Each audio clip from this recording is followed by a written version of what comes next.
Hello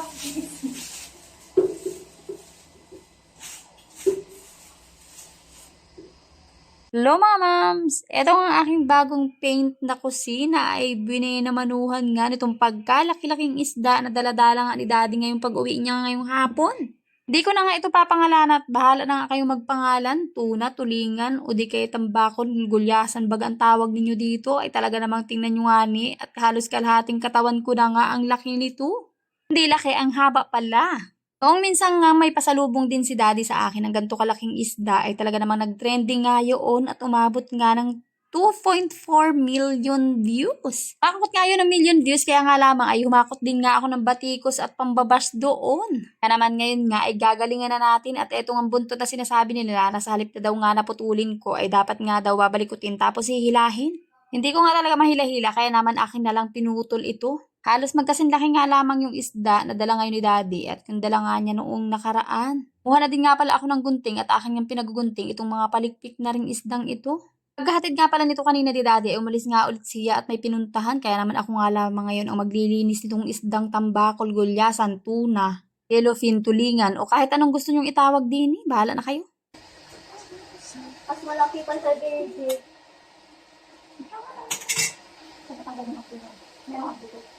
Ano po yan? Ano po yan, mama? Hindi pa yung natanggal mo?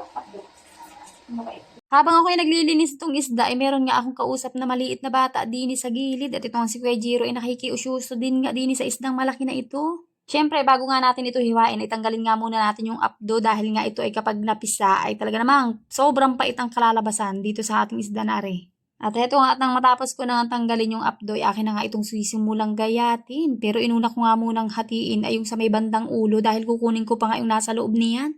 Dahil ito nga ng aking hanging cabinet ay bagong pintura ay ako talaga ingat nga na magtalsikan itong dugo ng isda na ari. Dinadahan-dahan ko talaga at talaga namang mamamantsahan nga itong kulay puti na hanging cabinet namin. Eh, kabago-bago ay nabinamanuhan na talaga agad ng isda ay swerte nga ni daw yun dahil meron na agad binamano. Medyo nahirapan din nga akong kunin itong mga nasa laman loob na ring isda na ito at ayaw ko nang masugatan kaya hindi ako nagamit ng kutsilyo din sa pagkuha niyan. Ang gusto ko nga mangyari, ang mga laman loob ng isda kapag nakuha ako ay mga buo-buo pa nga at hindi magugutay-gutay. Kaya naman nung medyo nahawakan ko na nga yung sa may bandang hasang ay akin na din ngang ginunting. At ayun nga at nagtagumpay din nga ako dahil hindi nga nasira at nawasak yung bihod at saka yung laman loob. Pagkatapos naman ay akin din nga muna ulit hinugasan ng mabuti dahil ayaw ko nga gayatin ito na madami pang dugo.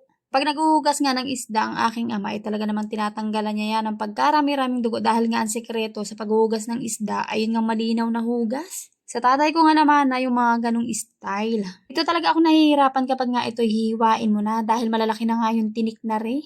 Hinasa ko na din nga muna itong gamit kong kutsilyo kahit na nga malaki ito ay talaga naman ako nahihirapan din nga dahil talagang malaki yung tinik niyan. Tanggal ko na din nga muna yung palipik sa may bandang itaas dahil nasasaging yung kamay ko ay masakit din nga makatinik. Hindi na din nga tumalab itong aking gunting kaya naman ayun nga't akin na lamang tinagap.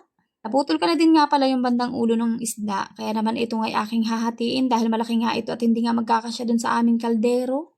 Paborito din talaga ng aking asawa ang sinaing nga nito sa kalamyas. Ito nga kalahati nitong ulo ay aking isasaing tapos ito namang kalahati nito ay aking sasabawan bukas. Kita nyo naman at kapag nga may tumatalsik na dugo ay aking nga agad itong pinupunasan. Pag medyo natuyuan kasi yan ng dugo na tumalsik ay mahirap kang tanggalin kaya aking nga agad pinupunasan kapag medyo may nakita akong tumalsik. Ganito nga ang pamamaraan ng paghuhugas ng isda ang ginagawa ng aking tatay para hindi nga malansa ay tinatanggalan nga niya ng madaming dugo. Ito nga ang sabi ni tatay na sekreto sa pagluluto ng isda kung ayaw mong maglagay ng luya para hindi malansa ang iyong lulutuing isda. Huhugasan mo mabuti at bago mo ang lutuin, talaga namang wala kang makukuha ng dugo din eh. Tatay ko rin nga naman na yung pagluluto na wala ngang luya sa mga isda na sinaing. Match din nga kami nitong asawa ko dahil talagang pag nagluluto nga ito ng isda ay bihirang-bihira niyong makikitaan ito na naglalagay nga ng luya. Loob nga ng 37 years na nabuhay ako dito sa mundo ay bibihirang-bibihira talaga akong nakatikim ng isda na sinaing na may lahok na luya. Dahil ang panlasa ko talaga kapag may luya ang sinaing na isda ay parang may gamot. Isa din nga sa hindi ko paglalagay ng luya sa mga niluluto kong isda ang nakapagpabash at nakapagpatrending ng aking video na yun. Sobrang dami nga nag-comment dun sa aking video na in-upload na nagluto nga ako ng sinaing na isda na tulingan na wala nga luya. Ay ang sabi nga sa akin ay malansa daw ako magluto ng isda.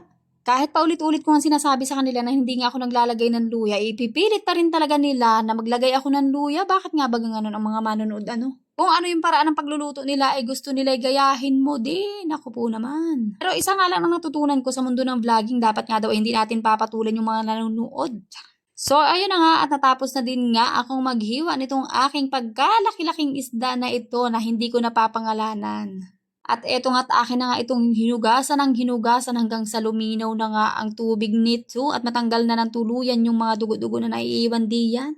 Habang ako ay naghuhugas nitong isa na ito ay ang sabi nga sa akin ni Kuya Jiro ay daig ko pa daw nga ang naglalaba dahil himay na himay nga ang aking paghuhugas. Dahil ito talaga ang aking sekreto sa pagluluto ng isda at kung bakit hindi ako naglalagay ng luya. Niwala man kayo sa hindi, hugasan lang ninyong mabuti at tanggalin ninyo yung dugo-dugo diyan para mailuto ninyo nang hindi kayo malalansahan. Hindi talaga ako makakakain kapag may luya. Yung mga niluluto nga ni Daddy na mga isda na nilalagyan niya ng luya, yung siliw kung tawagin na isda, ay talaga namang hindi ko nga makain. Tinatanggalan ko yun ng luya bago ko nga yun kainin at prituhin. Pagbasta nyo na lamang ako kung paano ko nga linisan ang isda namin na ito dahil ito ang isdang tulingan na ito o lahi ng mga tulingan tambakol kung ano man tawag ninyo dito ay ito talaga ang pinakamadugo sa lahat ng isda na aking nahugasan o na aking naluto. Kaya every time na ako maghuhugas ng mga ganitong isda, ganitong lahi ng mga isda ay talaga namang daig ko pa nga ang naglalaba ika nga ng aking anak na si Kuya Jiro. Ready na din nga pala ako din dahil ako ay magsasaing dinere sa Kalamyas. Tapos yung mga hindi ko nga iluluto ngayon, ipinalagay ko na din nga muna din kay Kuya Jiro sa ref. At heto na nga po at ganito nga po ako magluto ng sinaing na isda. Nilagyan ko na nga pala yan ng kalamyas at akin na din nga palang nahugasan yun.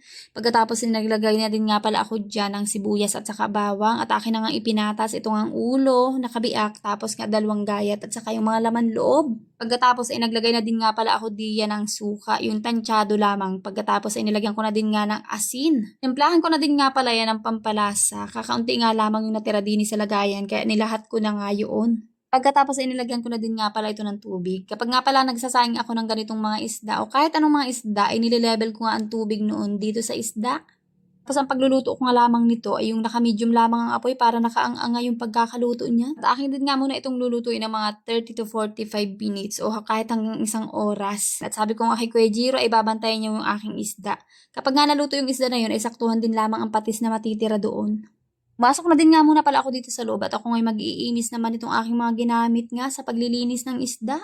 Ganito naman talaga ang normal na ginagawa ko. Pagkatapos kong maisalang yung aking mga niluluto, ay babalikan ko naman at iimisin nga yung mga ginawa kong kalat dito sa aming lababo. Para bago nga kami kumain, ay malinis na nga itong aming lababo at kakaunti na lamang ang huhugasan pagkatapos namin kumain. Pagkatapos ko naman maghugas, lalo na kapag malalansa nga yung aking mga hinugasan dito sa aming lababo, ay ako ngay mag-i-spray nitong aking surface cleaner para matanggal nga yung amoy sting diyan at hindi na nga mag-amoy malansa.